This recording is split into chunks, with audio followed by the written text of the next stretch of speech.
Hello, my name is Dr. Afra Kerr. I am an associate professor in the Department of Sociology at Maynooth University in Ireland.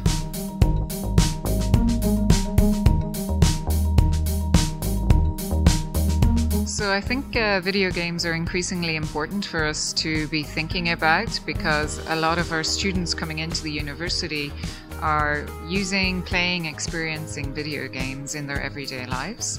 Sometimes just casual games on Facebook, on their mobile phone, sometimes more complicated ones, and they may be participating in conventions and cosplay and other parts of video game culture.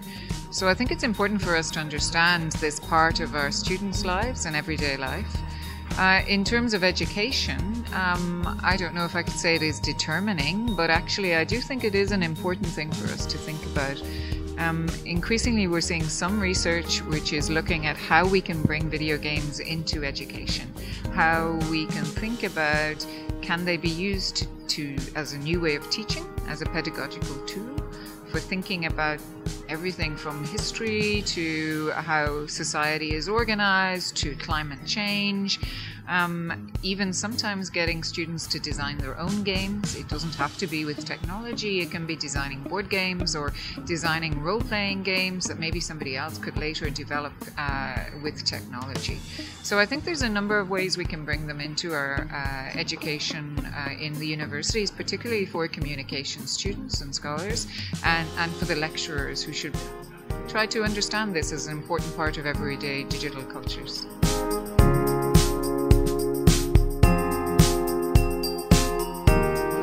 So we see some interesting research that video games can be motivational for learning, and that for some students who maybe have non-traditional learning backgrounds, it may be an important way for them or pathway for them into education. But some video games can also be resource intensive, and we need to have some technological knowledge perhaps to use them. So we do have to think that maybe they might not be motivational for all students. So yes, they work for some students, but maybe not for all students.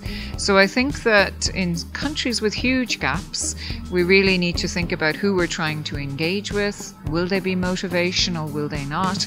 Will they work the same for boys and girls, men and women, young people and old people? Certainly for some groups they will be motivational and they may help. And we can think about low technology games. It doesn't always have to be the high technology ones that require computers. Think about very simple games on mobile phones, and many people have basic or even smartphones now.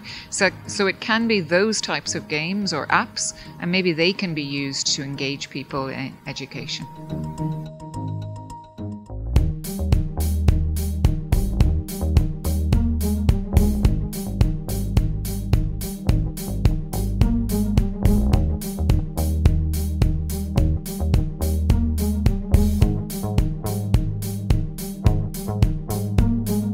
Mi nombre es Adriana Londoño Cancelado, soy maestra de universidad hace 15 años, editora de revistas, y en este momento estoy trabajando en una institución pública hace 6 años haciendo investigación en educación.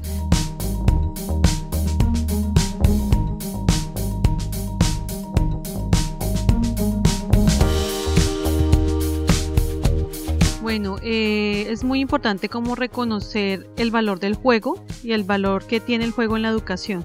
Entonces lo que hicimos fue aprovechar una coyuntura que era la del Mundial de Fútbol y lo que despertaba el álbum de monas del Mundial, y convertir esa idea del intercambio, del juego, de lo que suscita la emoción de tener al jugador, de compartir la mona, en un proyecto para hacer un álbum replicable en contextos educativos y entender y formar a los niños y niñas en los derechos de los niños. Empoderamos a los niños para que con sus cámaras fotográficas pudieran tomar la realidad de su país, y a partir de esas fotografías se convertían en láminas que ellos intercambiaban en sus espacios educativos. Claro que sí se puede replicar en los contextos educativos, en el caso de Perú, porque digamos que es una experiencia que vivimos a nivel mundial. El fútbol mueve las masas, la colección y el intercambio de láminas autoadhesivas es viable, digamos, también de replicar y de utilizar esta idea de álbum para enseñar historia, para enseñar incluso en la universidad, y de alguna manera enseñar a través del juego, cómo aprovechamos los espacios físicos y digitales para volver a pensar el juego en la educación.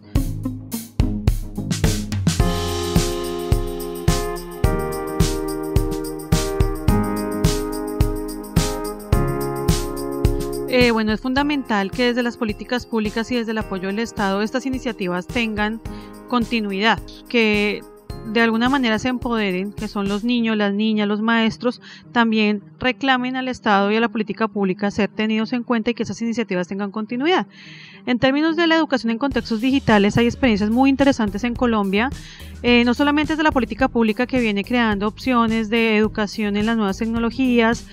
Más allá del aparato, creo que es muy importante pensar en la mediación, lo que el aparato hace, lo que está entendiendo esa forma de mirar el mundo, que es la forma digital.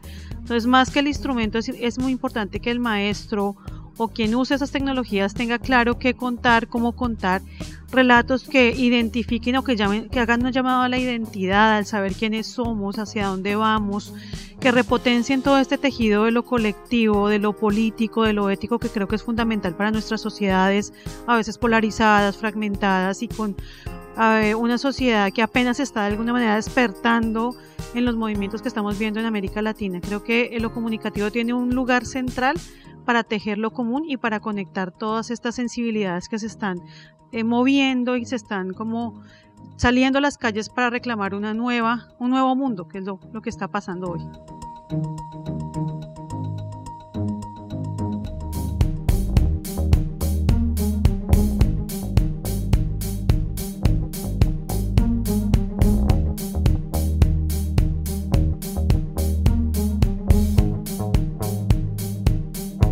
Soy Juan Manuel Ábalos González, soy profesor de la Universidad Iberoamericana de Tijuana.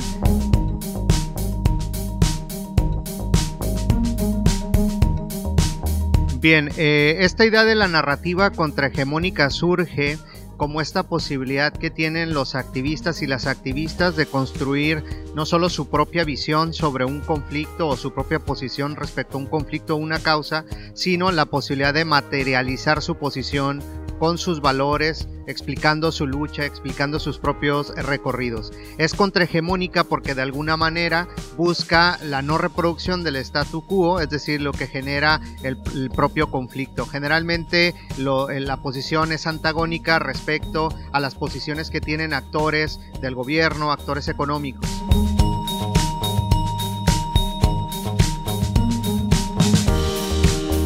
Tendríamos que entender, claro, cuando pensamos los medios, es decir, diferenciar el tipo de propiedad que luego está detrás, ¿no? Si pensamos medios masivos, medios tradicionales, habrá que pensar en los propios intereses económicos, políticos que entran en juego.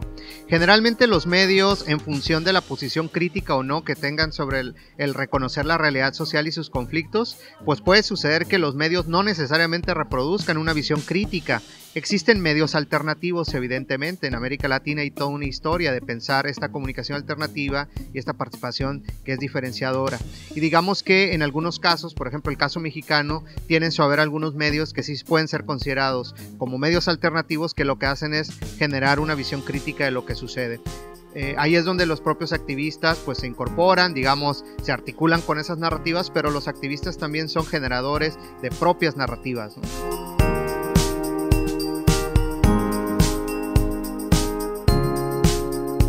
Digamos que lo que sucede en situaciones concretas es el hecho, por ejemplo en el caso de los jóvenes, es su interacción con múltiples pantallas en donde no necesariamente está exento el lenguaje televisivo, sino más bien hay una articulación de lenguajes, ¿no? Hoy en día tienen experiencia de ver a través de plataformas contenidos que pueden ser originalmente producidos para la televisión o con el lenguaje televisivo y otras que necesariamente están pensados con un lenguaje más interactivo. Digamos que desde mi punto de vista hay una convivencia de experiencias de consumo, de experiencias de generación de contenido que pasan a través de una convivencia con la convergencia de comunicación. Es decir, la realidad comunicativa hoy es compleja y articula tanto comunicación interpersonal, comunicación masiva y comunicación interactiva.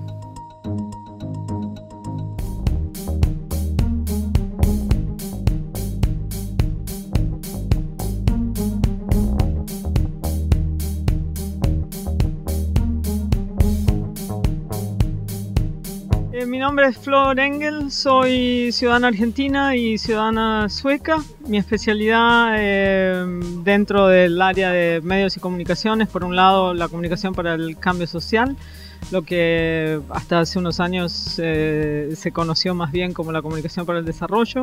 Me importa mucho el derecho a la comunicación y especialmente cómo ese derecho a la comunicación se expresa de maneras ciudadanas y qué podemos hacer desde la universidad por fortalecerlo en un momento en que está en crisis.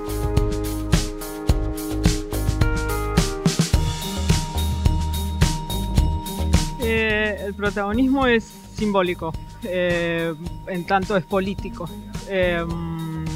Yo diría, les hablé ayer en mi presentación de 3 casos puntuales: los movimientos de mujeres en América Latina, la ciudadanía chilena y las jóvenes manifestándose ante la crisis medioambiental. Y creo que el simbolismo es: las cosas no están bien y pueden estar mejores y necesitamos cambiarlas juntos.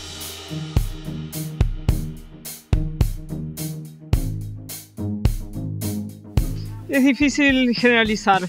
Si pienso en la academia sueca en la cual yo me desempeño y si pienso específicamente en el área de medios y comunicación, estamos prestando cierta atención con alguna lentitud. Yo quisiera ver qué hacemos más. A veces nos apuramos a analizar sin haber hecho el trabajo muy necesario de acercarnos a la realidad y realmente conversar con el dato empírico. Hay más trabajo por hacer ahí.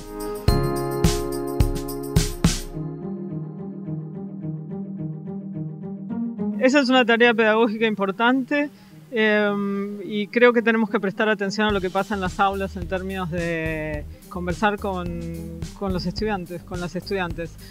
Hay, por una parte, demasiado esfuerzo en incorporar las tecnologías de nuestras vidas cotidianas a las aulas, como si esa fuera la única manera de lograr atención y escucha, y para mí falta más contacto humano.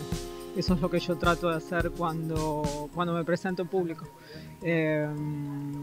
Tratar de establecer un vínculo de escucha y de atención. A veces sale mejor, a veces no, pero hay que intentar.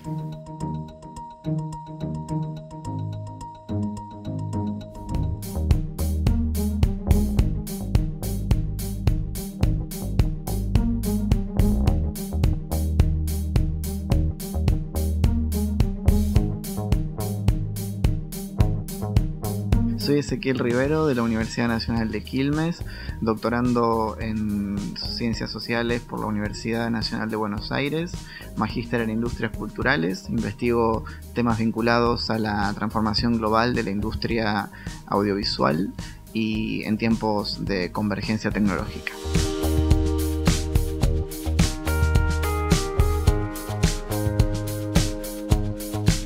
En principio hay una convergencia que a priori fue tecnológica y luego con el tiempo se fueron añadiendo capas de complejidad a esa convergencia tecnológica y nos dimos cuenta que había una convergencia de tipo cultural, una convergencia de tipo política, y hoy en día la convergencia en algún sentido uno podría decir que es un significante vacío que cada uno puede llenar más o menos con lo que quiera, con lo cual hoy la convergencia para mucha gente significa modernización. Entonces hay que tener cuidado con qué se llenan ese tipo de significantes, porque en algunos casos pueden ir en detrimento de armados legislativos que van verdaderamente en resguardo de derechos ciudadanos, como por ejemplo el derecho a la comunicación.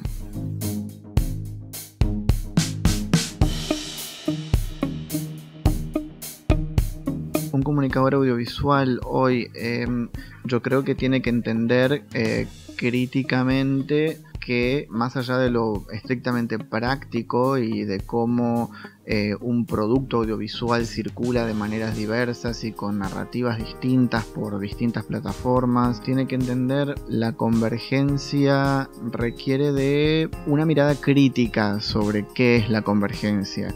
y que las herramientas digitales son herramientas que al mismo tiempo pueden ser excluyentes. Entonces un comunicador audiovisual creo que tiene que estar puesto al servicio de la inclusión fundamentalmente.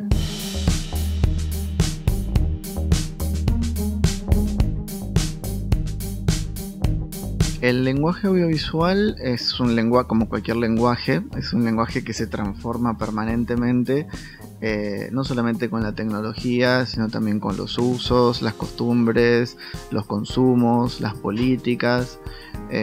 Hoy tenemos un lenguaje audiovisual que migra de pantallas, que se presenta ubicuo. Tenemos una explosión en algunos países de webseries con formatos cortos, con relatos y narrativas más experimentales. Y eso es un fenómeno interesante, que es interesante de seguir y de ir viendo cómo evoluciona, pero creo que lo fundamental en términos de industria es justamente consolidar una industria, porque en muchos de nuestros países del sur global lo que no tenemos todavía es una industria audiovisual consolidada como tal. Entonces, más allá de dejarnos encandilar por las luces de la digitalización y de la convergencia tecnológica, creo que es muy importante pensar en fortalecer una industria audiovisual que tiene no solamente una faz cultural, que tiene que ver con la diversidad y con las cuestiones sociales, sino que también con cuestiones mucho más pedestres, como son la generación de trabajo, por ejemplo.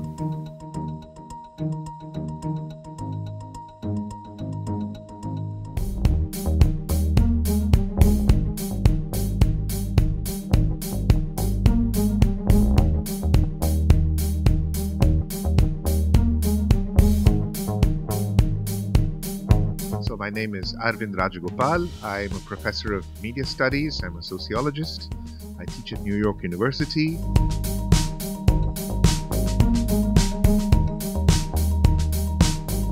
I think the digital revolution is the latest phase of what they call the communication revolution, which is the subject of my lecture today. I think the communication revolution was a response by the United States to the communist revolution, and it was an attempt to depoliticize what was actually quite a political movement in the world, which was to empower people based on their economic interests, and it was a diversion of political motives towards a technological basis, so that you fall in love with the technology and identify with the technology. That has happened more and more with each phase of the communication revolution.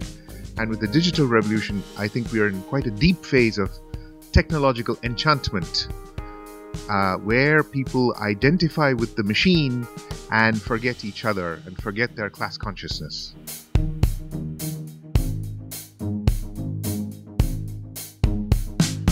Well, I think, as I say, if individuals are falling in love with the new media, every day we have a new technology arriving, iPad, iPhone, new applications, and they immerse themselves in these new worlds that are technological worlds, then of course it is possible to find new connections with your fellow human beings, but it is through the technology. So in a way it is presenting a threat of the loss of social control, where the technology has more and more influence, and those who control the technology wield more power, and these are unelected people.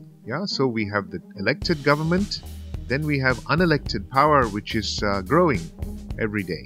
So if you look, for example, at what is happening in Bolivia today, so we have there a deep racial divide, which is reflected in the debates over Evo Morales, and it seems to me that that is an example of a populist agitation, that is to say, an agitation based on people's identification outside the established political parties, outside the established governmental structures, which can easily destabilize prevailing political structures.